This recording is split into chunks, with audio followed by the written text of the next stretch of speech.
Hey, get inspired, everybody. Thanks so much for tuning in to another episode of Life Inspired. And we are not on the red couch. We are virtual again with different people getting sick and trying to keep everybody safe ever since pandemic. You want to, not take any risks at all, right? So we thank you for tuning in. And we have a great guest today. If you've never watched before, these are shows all about how and why people are following Jesus. And specifically, we're talking about turning points. Most people have numerous turning points. And so our guest today is a repeat guest. My dear friend Kim Becker is back in the house, even though it's your house and my house. That's right. That's right. So thanks for being with us. I'm so excited because I have no idea what ...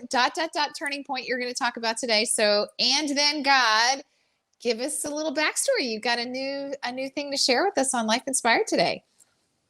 Well, there's lots of new things. What new thing do you want me to share? Because there's all kinds of new things. I know. Well, so we have, like, the last time I had you on, we were still live in TJ21 Studios. We were. And you were on the couch. And the day we recorded, I also recorded your sister. Yes. And I also recorded your son, Seth, and his Yes. story.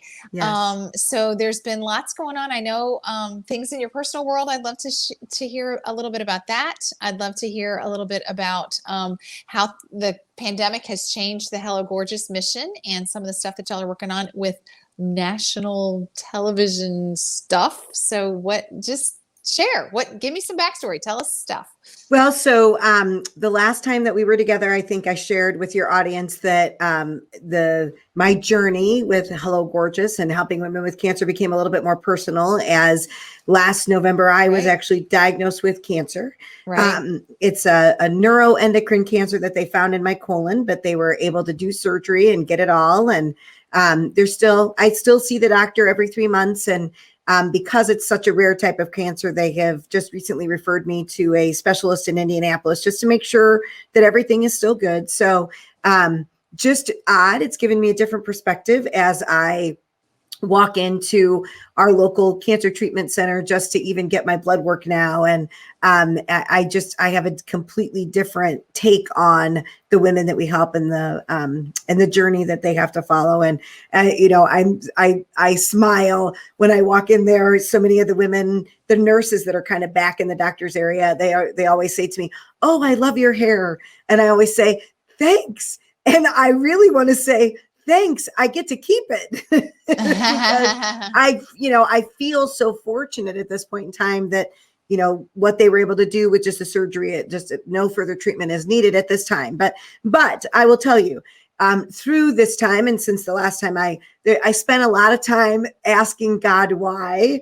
I became a widow 3 years ago. Actually, this month will be 40 months that Mike has been gone, which is just 40 months seems like such a long time, but almost 3.5 years. And, I want to say to God, really, like being a caregiver to Michael for all the time that I was, and then losing him in, the battle with septic shock and all of that kind of thing.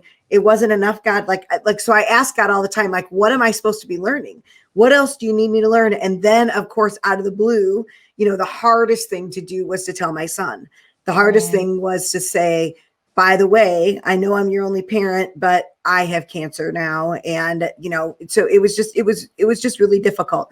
But I will say, what has been really great is the shift. So I am taking better care of myself. I'm working out a lot better and changing the eating that I do. And I see a gal up in Berrien Springs for vitamins. And, I did that before, but not at the level that I'm doing it now. And so in many ways, I'm very grateful for the cancer diagnosis, because anybody can go and lose weight, but it's different when you're taking a healthy approach to things. So me, it's not even about losing weight now as much as it is just making sure that I'm healthy from the inside out. So it's been really interesting. It really is ask a better question. If you ask a yucky question, you're going to get a yucky answer. So I've learned through this journey just to really ask a more productive question.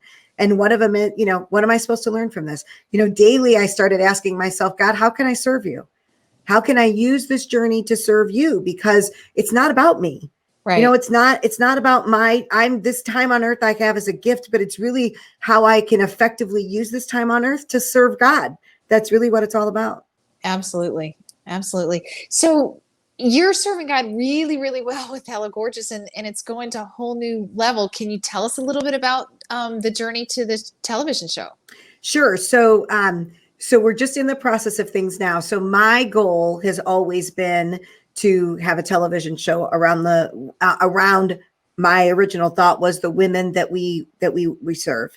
And I met a guy 8, 9 years ago.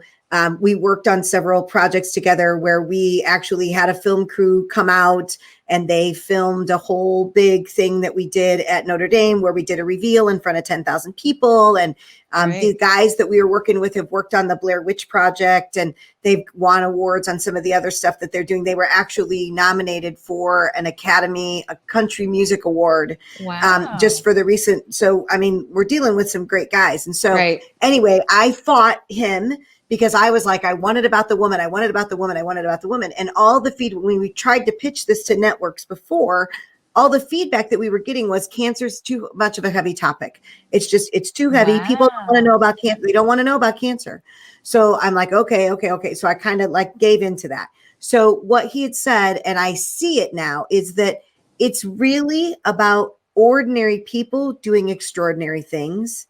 And the extraordinary things that we get to do is help women with cancer. So the show, the kind of the premise of the show now is more about myself and my team and the team that does this selflessly on a regular basis, that they work, tirelessly to make sure that women with cancer get the support that they need. Right. So in March, they came out. Actually, we were very lucky. It was right before the pandemic hit. And we celebrated Mike's birthday with our Random Act of Kindness Day. And we had a film crew with us and they caught all of that, which we were, myself and my team, we were in a 15-passenger van that was all, taped up with mics and GoPro cameras and all of that kind of stuff. And we did a makeover that weekend, 2 makeovers that weekend on women. And so we were able to capture all of that. And then just this past August, they came back again and got some follow-up footage. And we worked with a great team, TJ21 Marketing. They did some great footage for us. I can't wait for it to all put together. And I was grateful that TJ was able to come on board and that he was able to meet Carl and his crew. And so anyway, it's just, so now, the pandemic kind of just shifted everything. So we're just in a holding pattern right now. The network, so Hollywood even shut down through all of this. Right. And so they weren't really accepting any pitches at all for new programs. Well, now they're opening back up, but even they have to redo the way that they work.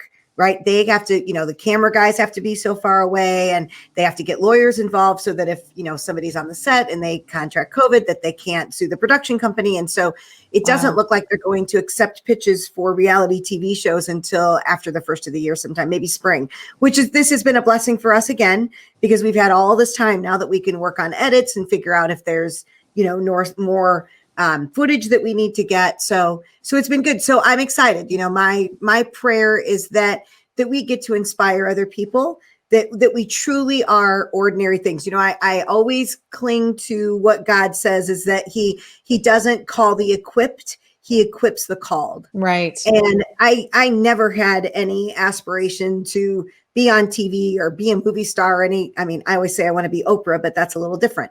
But I want to be that person that you get a car and you get a car and, but that's my servant's heart, right? I just want to be able to give to so many. And so if we get the opportunity to be on a network television show and to show off these amazing individuals that work side by side with me on so many different levels, and we get to show what they do, and by their selfless efforts, we show the stories of these incredible women that fight cancer every day. I just think that it would be such an amazing blessing, blessing. Right. Absolutely. Very cool. So it's good. It's good. So cool. So, all right. So we've got lots of people that are inspired by hearing your story, but we also have lots of people that are just praying for you and your ministry, because really it is a ministry to these women fighting and their families who are fighting.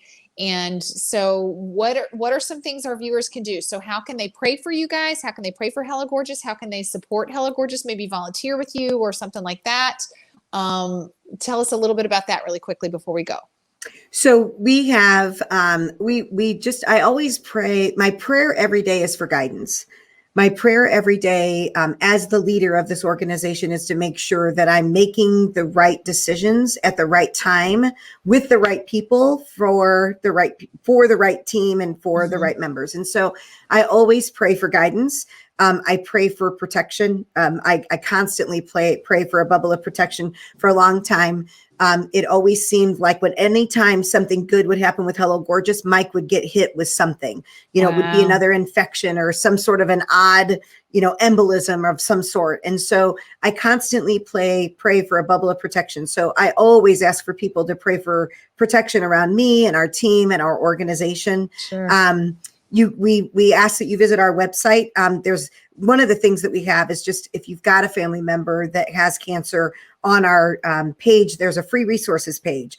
And so there's all kinds of free resources. One of the things we've got is that one of the books that we've written is called I Promise to Put My Lipstick On When I Get There. And it's a red carpet guide to staying gorgeous through your cancer journey. And I found that in my line of work, one of the things that when a woman is diagnosed with cancer, the first question she asks is, am I going to lose my hair? So the 6th chapter in that book is all about hair loss and wigs and scarf tying techniques. And it kind of eases some of the fear that women go through when they're diagnosed with cancer. So that's on our website for free download. And so we ask that there's a donate button on there if you feel led to give and to take care of us. Obviously, we give many of our services away for free. And so the way that we can do that is by the support of the generous community that surrounds us. So those are great ways for people to be able to help Hello Gorgeous and to check us out. We've got a Facebook page. I have a podcast that I actually host once a week. So if you subscribe to that, add a like to that, that always helps us. And we have a mobile app, so you can always download our mobile app. There you go. Awesome. Yeah. Well, we are so grateful for you to be with us again. Viewers, thank you so much for watching. We love to have Kim Becker and share what she's doing for all of the cancer victims and all of the servants, because they get blessed. All those that are serving get really blessed as well. So thanks for that. If you'd like to have coffee with Kim, message us here. If you want to share this story, please subscribe to our YouTube channel, like our Facebook page. You can also share the stories from lifeinspiredshow.com, and that's another way to share the show for anybody that needs to watch it. Or if you know somebody that needs to be on this virtual red couch that is not really a red couch today. I've got my red chair though, right? So yeah, if you know somebody that needs to tell their story, we'd love to hear that too. Thanks for watching. You guys have a great week. Bye.